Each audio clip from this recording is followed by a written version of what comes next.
Salut la team, j'ai vu le 6e épisode de la série The Boys et comme d'habitude je vous fais une vidéo très courte sur mon avis et ma réaction. C'est une petite critique, on va pas se mentir et on commence dès maintenant cette vidéo. Let's go! Petit message avant de commencer réellement cette vidéo, je voulais simplement remercier tous les gens qui se sont abonnés à ma chaîne. On est plus de 1400, ça fait extrêmement plaisir. Merci énormément et bonne vidéo. Erogasm est à la fois le plus proche et le plus éloigné que la série ait ressenti de sa source de bande dessinée obscénément inappropriée et excessive. Bien que le showrunner Eric Kripke fasse ce que son adaptation en streaming a fait de mieux avec The Boys cette saison, remplacer les moments graphiques les plus faciles de la bande dessinée en poussant avec une urgence accentuée derrière le développement du personnage au-delà de la sauvagerie. Kripke montre à ses garçons, filles et super un peu plus de compassion que l'écrivain de la bande dessinée Garth Ennis qui a transformé un commentaire de super-héros anarchique sans fond en un drame d'action engageant avec des personnalités beaucoup plus riches en désaccord. Considérez l'épisode comme un remplissage de conséquences promises dans un monde rempli de mensonges avec des parallèles explicites.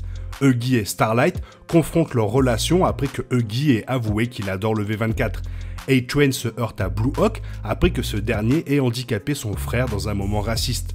La crème vise Soldier Boy même si Butcher prenne une balle ou non dans le combat, c'est pas grave. Il n'y a pas d'hésitation à raconter des histoires ou d'étirement des intrigues secondaires les plus juteuses du dernier épisode. Erogasm permet de multiples émotions, que ce soit en larmes ou en plaisir explosif. La fracture de l'équipe démoralisée de Butcher sépare l'équipe principale mais ne souffre pas d'appariement dépareillé. L'allégeance de Butcher et Huggy avec Soldier Boy permet à Butcher d'évaluer à quel point ses qualités destructrices déteignent sur Huggy, ce que Karl Urban traduit par la première lueur de regret de Butcher depuis qu'il a crié sur Ryan. Starlight et la crème recréent la magie de leur échange de dîner dans la saison 2 alors que leur union se marie si bien après avoir été blessés par ceux qui leur sont les plus chers. Le français et Kimiko poursuivent leur querelle avec la gangster russe Little Nina qui, espérons-le, aura définitivement compris, car en dehors des moments romantiques du français Kimiko, c'est l'élément le plus faible de la saison 3 jusqu'à présent. C'est peut-être par comparaison, étant donné que Butcher et Huggy et Starlight et la crème sont des couples si chauds, et même pour ça, il est choquant de voir à quel point la série brise le groupe sans perdre son élan.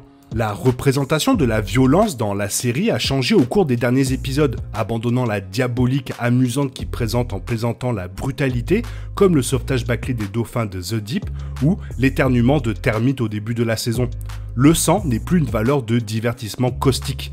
Tout le monde atteint ses limites, que ce soit le dégoût de Kimiko pour elle-même en tant que monstre avec ou sans pouvoir, ou l'incapacité de Butcher à sacrifier ses coéquipiers pour la mort de Homelander. Les bandes dessinées refusent de reconnaître quand suffisamment de vulgarité pulpeuse de super-héros suffit.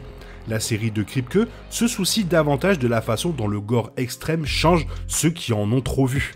C'est une altération avisée prouvée par l'altercation d'A-Train et de Blue Hawk qui utilise une technique à couper le souffle comme dispositif de narration au-delà d'un autre cadavre mutilé. Bien sûr, Erogasm parle de la fornication de super-héros alors que les pyros se promènent avec des pénis enflammés et que les utilisateurs de glace fabriquent des jouets sexuels glacés. Le retour de Love Sausage permet au sérieux de se dissiper alors que Kripke présente les jumeaux, des membres louches des Payback qui hébergent Erogasm pour des supers de niveau C avec des fétiches surpuissants.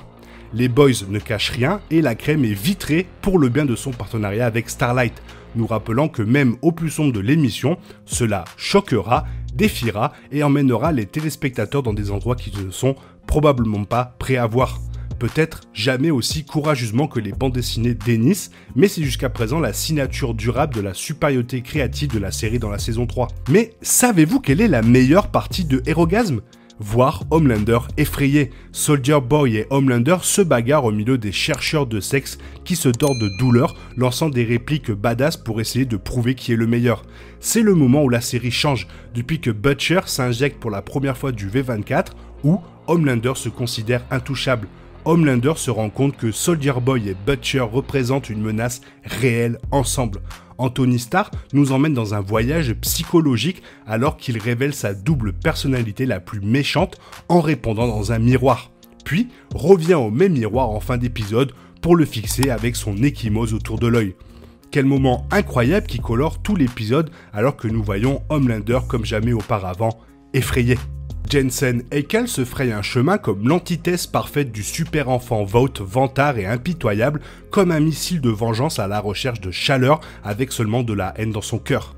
L'espoir se présente sous la forme de Butcher, Huggy et Soldier Boy faisant peur à Homelander qui n'a pas de réponse. Parmi les autres faits saillants de cet épisode, citons Black Noir, fuyant carrément Soldier Boy parce qu'il a vu le gars en action et du coup, vaut mieux prendre les jambes à son cou.